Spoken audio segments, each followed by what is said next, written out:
thing that'll get y'all pumped up. We got some more highlights for you. That's an insane number. That's 10 miles. Oh my God. There's just, I think that the excitement is the word. It's going to look better than that picture. We are kicking off the show with the Commanders Training Camp highlight reel. And it's officially that time of year for joint practices. Our guys tell you what you can expect. And we got center Tyler Biadasz joining the show. And it all starts now. Hey, man, you gonna stop running me over, man.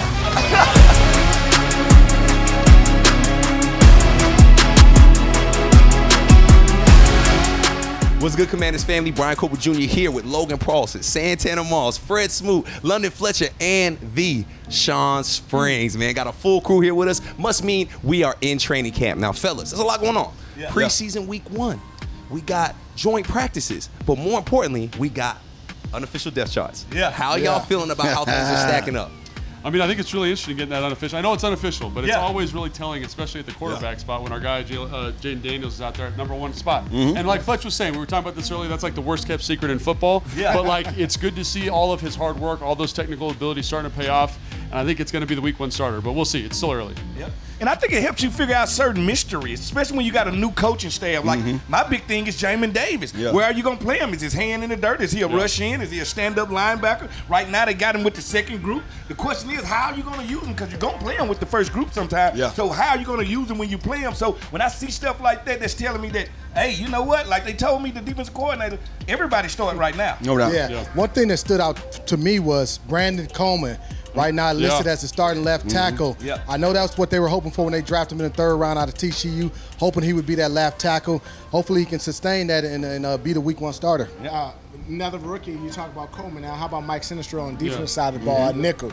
I was surprised to see that, like, he came right in and he's a leader over there. And you got 2 talented guys on the outside. You got St. Jude, you got Davis, and then Forbes is all in the mix. They're competing the outside corner. But Sinistro in the inside could be a huge for this defense. And then the thing about hearing all those names, you're kind of like saying to yourself, okay, some of those guys you expect to be in those spots. And then the other guys who are not, just don't get your boxes too much in a bunch right now. You know what I mean? It's still the first week of preseason when it comes to, you know, playing a live game. So you allow these guys to go out there and compete and make a bid for those spots they want to be in. And another thing that'll get y'all pumped up, we got some more highlights for you. So let's check out these highlights. First up, Jaden Daniels to Zach Ertz. Now hang on it, fellas, because now that's a silly right there. Dude, I mean, he's been doing this all camp, though. Just showing the dark arts of route running, man. The savvy, the veteran experience, and the relationship with the quarterback is fantastic. Quarterback best friend is a tight end. No doubt. And another quarterback we got on the roster, #0, Mariota, connecting to Cole Turner. Big tight end, I got some things to prove, Logan. I mean, he's a guy that's just been, like, he makes these splash plays, but can he do it when it counts? Tanny, you mentioned the joint practice, you mentioned the preseason. I need him to show up there, I watch him every preseason have these kind of catches, making these kind of plays. I need to see it more consistently from him, and hopefully he'll have a chance to do that this regular season. And one guy that we know can make plays when it counts, Terry McLaurin. We're hoping to see this a lot. JD5 to Terry McLaurin, man. What an angle right there. My boy like nice placement of the ball. We talk about that red line. As a receiver, you're trying to catch that ball inside if you have the opportunity, or that quarterback's supposed to fade you out if someone is inside. Man, these highlights look fire. That was a perfect ball right Three offensive plays. What a defensive highlight on you here. know what, London? You asked and you shower see. We have a defensive highlight. This is from an undrafted free agent in Tyler Owens. He has been making plays all camp. Good things happen to those who run to the ball. Absolutely. Tip drills, you run to the football. The ball has life. Fellas, it is going to be fun seeing these highlights against another team in the New York Jets when we have joint practices. We talked to Coach Dan Quinn, and he talked about what to expect from joint practices. My message to the guys was there's just one big team out here practicing as opposed to, you know, us, them. Just protect the team, do the same exact, you know, practice habits we would do, you know, back if we were back in Ashburn. We just do the same things here. And I talked to Robert, and they're kind of the same mindset. So all we're looking to do is just come and compete and battle and you know, enjoy it. But at the end of it, like, think of it like one big crew together, practicing really hard and, you know, trying to find the edges. Yeah, it's a lot of fun for a coach because you'll get a lot of film at it today. You know, there's both sides, there's 2 fields going, special teams, back and forth. So I really want to see like a couple of things. One, I'd love to see the speed, you know, of our team just over and over again. On both sides of the ball, our mindset to take care of it and go after it. And then I want to hear real, you know, communication on the field. So those are a couple of things that's on my mind that I'm looking for. The effort and speed, the ball on both sides, and then the last piece is the communication, the line of scrimmage, pre-snap, post-snap. So those three things are like top of the pile for me. As you heard it from Coach, joint practices against the New York Jets. Now, y'all been there before. How important are these joint practices for the players? Well, I think they're extremely important, especially at this time of training camp. You kind of get tired of going against your same teammates, the monotony of training camp. I will say this, it's going to be crucial that the coaching staff really emphasize, let's get the work done. We don't want to have a fight every other play, because the tempers will flare. There will be some chippiness in there. But in all fairness, you want this type of practice. You want an opportunity to go against another team to see where you're at really as a ball club. And to piggyback off that, each individual player, I mean, you used to going against your guy. You know, you only can go against Terry so many times if I'm a defense back, or you only can go against St. Jude, like you said. But the bottom line is now you get to go out. You're tired, you're banged up, but when you know you're playing against somebody else, the energy comes back. Yeah. You get excited. Yeah. It's like, I get to see something different. I want to perform and I want to play. And then you get to work on little things. You at joint practice, knowing you're going to play the team in the game. I think for a lot of veteran guys, it's more about, am I reading my right keys? Am I doing the little things? And that's where I'm getting the experience, and I'm trying things in practice that I wouldn't do in a game. This is opportunity. These joint practices not only against the Jets but also against the Dolphins next week. For a guy like Jaden Daniels, this will be crucial in his development because, you know, with only three preseason games, you don't have the 4 preseason games, the opportunity to really get him ready for the season opener. But these joint practices, he'll have so many opportunities to do situational football, third down stuff, blitz packages, short yardage, goal line, that you may not get an opportunity to have those same types of looks in a preseason game. So this is a great opportunity, and I'm sure this is one of the reasons and the thought process behind Dan Quinn saying, hey, I want to get these joint practices to help expedite getting Jaden Daniels ready for week 1. And London, it's not just the development, right? It's the chemistry. Because, we got these rookies. We also have a lot of new faces, not only on the coaching staff, but on the free agents as well. How important is building that chemistry through these joint practices? Extremely important. And, you know, whether it's the offensive line group or the secondary, I look at those two groups, those units kind of being the ones where there'd be the biggest change as an offensive line unit. Going against the New York Jets, one of the best defenses in the National Football League. They got great edge rushers, great defensive front. So this is a big, great opportunity for them to get chemistry, our offensive line to get chemistry, and then our secondary, Sean, going against Aaron Rodgers and their receivers. Talented young receivers.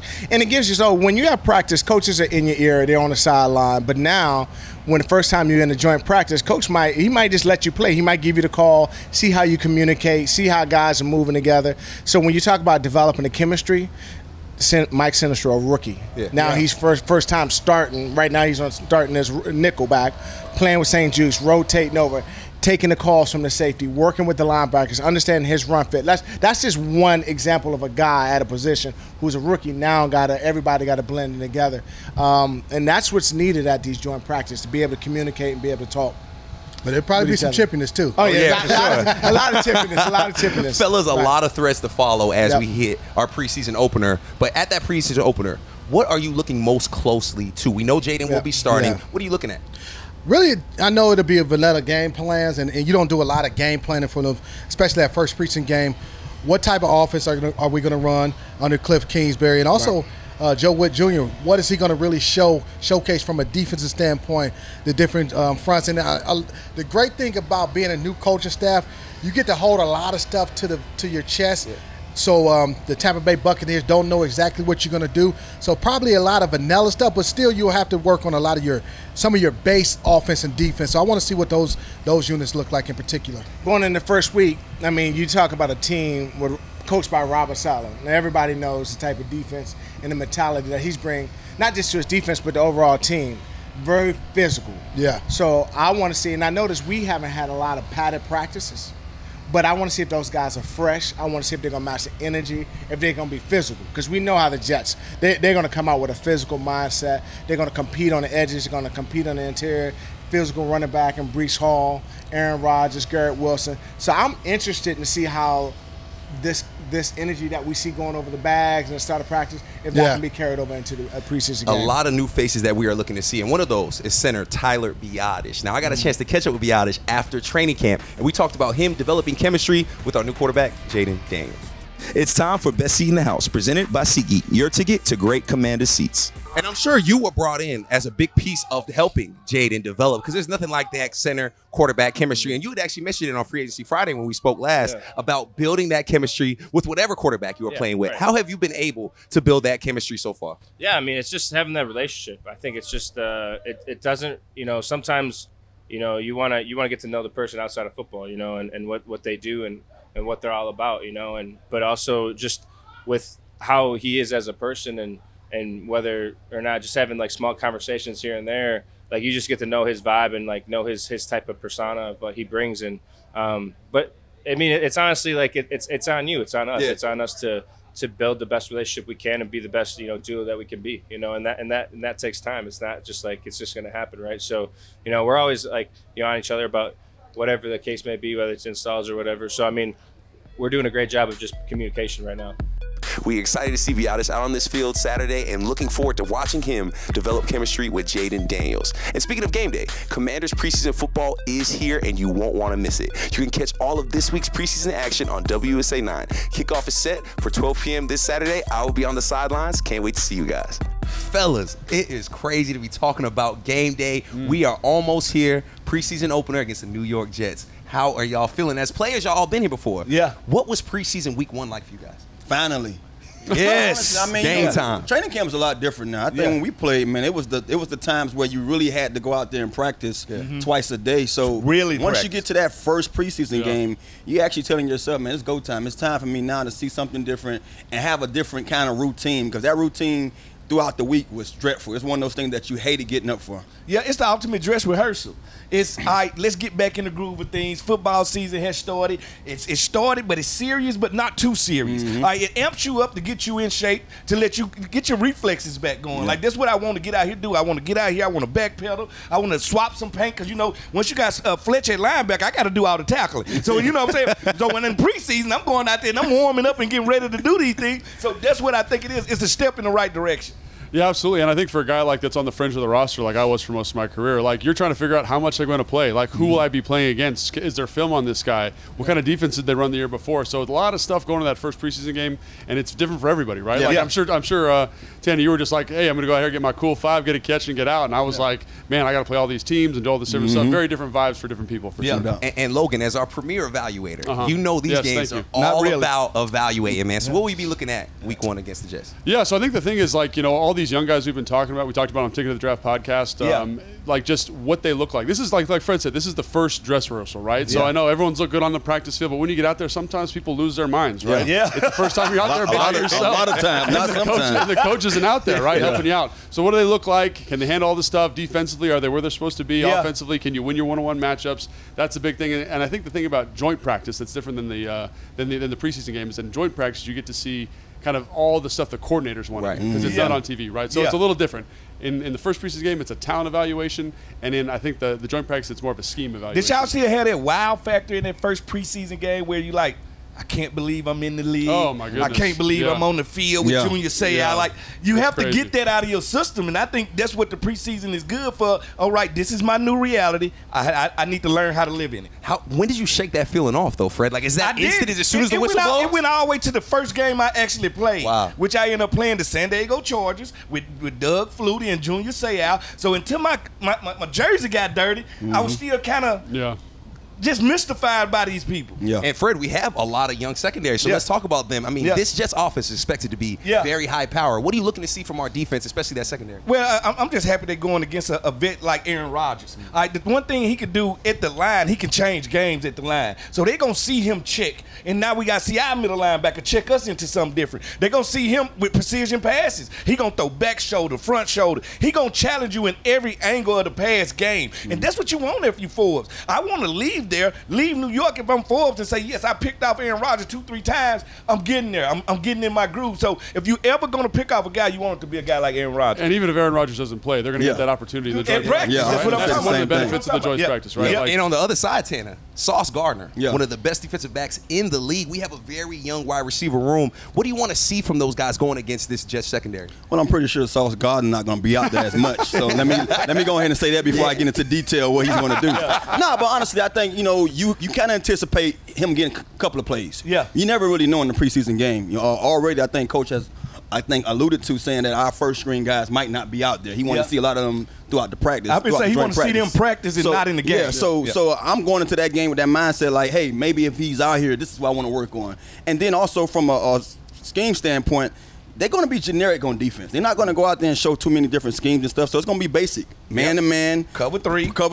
You know, cover four. Those basic coverages. So you just want to go out there and be productive. Whatever you have drawn up on your sheet, go out there and be productive. Whether you got to block your man, get open, be a decoy, whatever it is, just go out there and do it regardless of who the guy out there in front of you. And fellas, there's a lot of excitement around not only joint practices, but preseason and the Commanders. So much so, we got national media pulling up the training camp. Yeah. I got a chance to catch up with Kay Adams from Up in Adams to talk about all the excitement around Commanders training camp. It's time for your can't miss moment presented by FanDuel. Make every moment more with FanDuel, an official partner of the Washington Commanders. You've been to a few training camps already, a couple rival training camps as well. Talk about our fans. How do our fans stack up against the training camps you've already seen? I would say hungry. Hungriest. Obviously, there's a newness still, new leadership. They're all over. You brought in some wily veterans. I got to say, there's just, I think that the excitement is the word. You have a very special player on this team, near and dear to my heart. I cannot say enough good things about Bobby Wagner, who I got to catch up with. I've known him and loved him and followed him for years. I'm glad he doesn't have a restraining order on me. And this is just somebody who brings that edge, that level from day one. Dan Quinn knows that, of course, from their time together.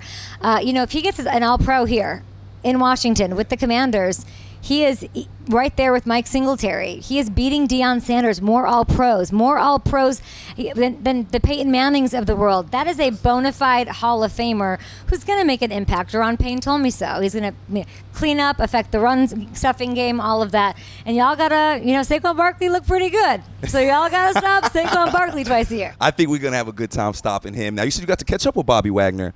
What was that conversation like talking to him? He's such a deep veteran. He led the league in tackles last year. Now he's on a new team, new hat on his head. How's it been talking to him?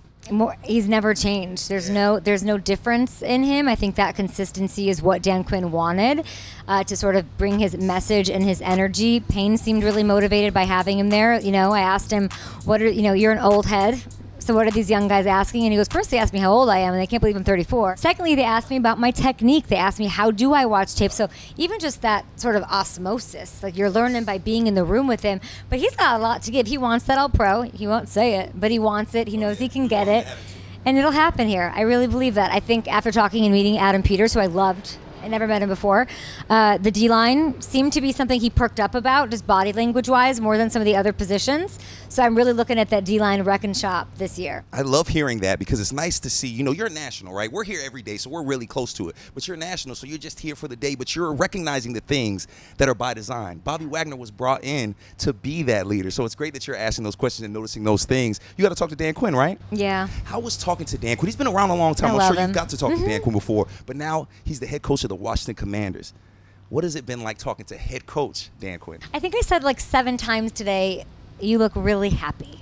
And he said, I am. And, you know, when you bring and make a move and a decision like this, there's so many things to consider. His family is happy.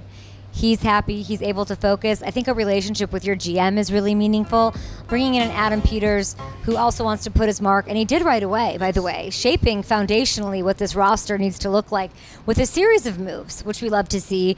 They work really well together. That's always what I look for when I go and try to assess what a team's going to be. Do they have the ownership that lets them do their thing and empowers them? I think they both do. Bringing in wild cards like Cliff Kingsbury, I love to see.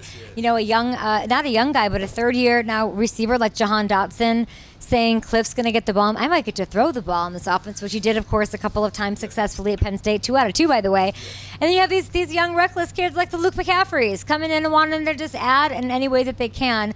It's a beautiful vibe and a beautiful sort of synergy hitting on veterans, on rookies, on mentality, on mentorship, and I think just on energy to go after it, as Coach says, anywhere, anyone, anytime. Great catching up with Kay Adams from Up in Adams. The fans love seeing her at training camp. Now, I know you guys are ready to see our guys on the field this Saturday, and you know they're looking to make a name for themselves. And speaking of making a name for themselves, one of our Washington alum got a shout out from Hall of Famer Devin Hester. Check it out. I hope me being here today opens up the doors and bring some attention to other guys like Brian Mitchell and Josh Cribbs, because I'm not the only returner who deserves to be in the Hall of Fame. I'm just the first. Fellas, Devin Hester taking time out of his Hall of Fame speech to show love to our guy, B. Mitch, who is on game days with us, Tanner, man. How cool is it to see B. Mitch get that much deserved respect? It was dope. Not only just knowing that Devin Hester, he's one of those guys that, so many other guys wanting to see, get his flowers and put on that jacket. And he acknowledged the guys that came before him that we scratching our head today about. Man, it was so dope. I was smiling ear to ear just hearing B. Mitch's name called and just knowing that was one of my UN brothers out there doing so. It was kind of bittersweet to me because I love Devin Hester. I love everything he did. But when he said the first returner to ever go in there, that's when I got a little chalk because I believe the first should have been B. Mitch. Like I just feel like that, and maybe we're not doing something right. Maybe we're not selling him. Maybe as a fan base, we need to really get some momentum going. Not for just B. Mitch. I might give Fletch a lot of help, even for Fletch. Like we got to start to sell our own, and we need to do a better job of that. No doubt. Yeah, when you think about Brian Mitchell, and you realize he's second in all-purpose yards, only to Jerry Rice. That right there alone, Jerry Rice considered the GOAT. Brian Mitchell is second to him. Why is he not in the Pro Football Hall of Fame? But it was a great job by Devin Hester being on that stage to bring awareness to Brian Mitchell. And you talk about Brian Mitchell, like the fact that Devin Hester, who Brian Mitchell was a long time in between them when they played, he still remembered him. B. Mitch changed the game. He could change the game, the field position. Usually, absolutely. Everybody knows, like, you get to the 20, that's a reasonable return. B. Mitch was putting it out past 20, 30, and putting the offense into great positions to score. And he's one of those guys, man, at all times, returning the punt, returning the kick. He was one of the first guys. He was also a great third down back. And a great third. But he was a game changer. So that's And I think the thing about it is stylistically they're so different. Devin Hester's like explosive play guy, and B. Mitch was just like the model of consistency. Right? And I think when you look at that and you look at the total yards he has on returns, it's like, what is it, 23,000 yards? That's an insane number. That's 10 miles oh of my yards. God. You know what I'm saying? Like, and so the fact that it's just such a daunting number, and like you said, Fletch, he's not included in in this prestigious organization is kind of mind blowing to me. But it's great that got the shout out. Over 23,000 return yards for one man is crazy. And you know what, Fred? You mentioned it perfectly. We got another guy out here that deserves some love and deserves some Hall of Fame respect. Brandon Jacobs. We talked about him last show. Had a little fun with him. He mentioned London Fletcher again and said that man deserves to be in the Hall of Fame. I know y'all agree with that. We do. Most definitely. In due time, things that happen, like I said, if we start to sell our guys the right way, hopefully they'll get their just due. And I just can't wait to see his bust. I want to see his bust. It's just going to be one big old head. One thing I guarantee, hold on. One thing I guarantee, it's going to look better than that picture. That's why I told mustache. London had more interceptions than Smoot, so he deserved it. He also played 39 years. London, I got to ask, are you going to let Fred Smoot be part of your commencement ceremony? No. He's my party planning crew. We all have a role. We're going to have a hell of a party when I get in there. I tell you that. Tanner is another legendary commander, right? Another legendary Washington player, man. How cool is it to see these guys, much like yourself, get this respect across the national media? It's great, man. I think when you look at, our team, we wasn't one of those teams that was ranked nationally, so we didn't have a lot of those games. So it's great to see now we have social media and we have all this other stuff going for us that we finally getting our due just. Well, Commanders family, we are starting the campaign today. Brian Mitchell and London Fletcher to the Hall of Fame. We won't accept nothing less. Until next time, Commanders family, we out.